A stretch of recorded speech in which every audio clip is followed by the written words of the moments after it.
खुलासा हुआ है कि वह जब बैंगलोर आता जाता था तब फ्लाइट से वह दूरी तय करता था। आखिर क्या वजह थी कि फ्लाइट्स के टिकट उसके पास मौजूद थे, वो कहां से आए थे? पुलिस इस दिशा में भी तफ्तीश कर रही है।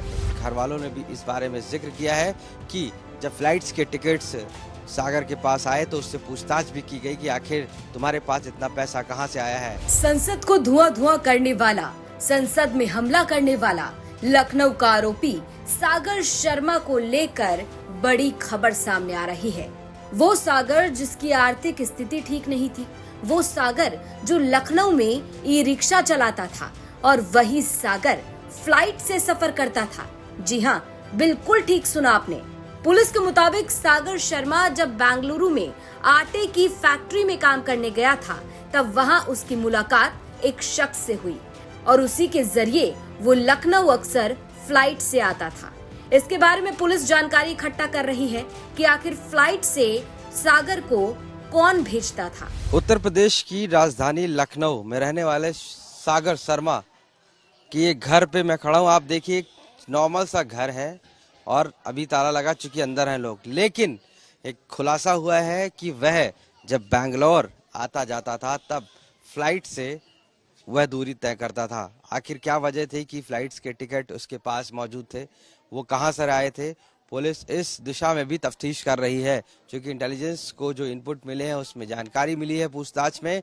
और घर वालों ने भी इस बारे में जिक्र किया है कि जब फ्लाइट्स के टिकट्स सागर के पास आए तो उससे पूछताछ भी की गई कि आखिर तुम्हारे पास इतना पैसा कहां से आया है।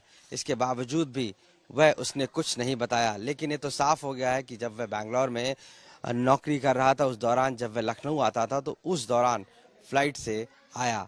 तो आखिर ये फ्लाइट्स के टिकट किसने अरेंज किए, कहां से आया, किस तरीके से आए, इस दिशा में भी इंटेलिजेंस और पुलिस तफ्तीश कर रही है। क्योंकि साफ है कि अगर फ्लाइट से वो आ रहा है, इसके पीछे कोई ना कोई बड़ा राज जरूर है जिसको छुपाया गया है, जो सिर्फ सागर ही जानता है। हालांकि उसने इस बात का जिक्र अपने घर वालों से नहीं किया और ना ही बताया कि वो कहां से अरेंज किया गया है। माता पिता ने कई बार उसके पूछने की कोशिश की, लेकिन उसने इसके बारे में भी नहीं जिक्र किया।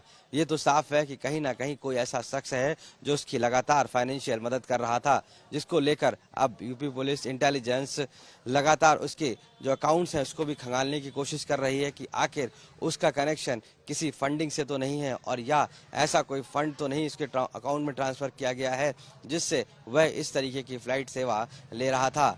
और ऐसे में अब कई अहम राज खुलना बाकी हैं, जिसका कनेक्शन बंगलौर से लेकर लखनऊ और लखनऊ से लेकर दिल्ली हो गया है। सबसे बड़ा सवाल कि आखिरकार ये शख्स कौन है जो सागर पर पैसा लगा रहा था, जो सागर को आरामदायक सफर करवाता था। आखिर इस मदद के पीछे की कहानी क्या है? इस जानकारी के बाहर आने के बाद लखनऊ पुलिस सागर शर्मा का अकाउंट खंगाल रही है। पुलिस पता लगाने की कोशिश कर रही है कि सागर को फाइनेंशियल सपोर्ट कौन कर रहा था, आखिर कहां से पैसों का लेन देन किया जा रहा था। बता दें कि 13 दिसंबर को दो लोग अचानक से लोकसभा की कार्रवाई के दौरान कूद गए। उन्होंने जूते से कुछ ऐसा निकाला और सब कुछ धुआं हो गया। उस दौरान सांसदों ने इन्हें पकड़कर सुरक्षा कर्मियों के हवाले कर दिया और इस हमले में लखनऊ का सागर शर्मा भी आरोपी है। लखनऊ से आशीष श्रीवास्तव की रिपोर्ट, यूपी तक।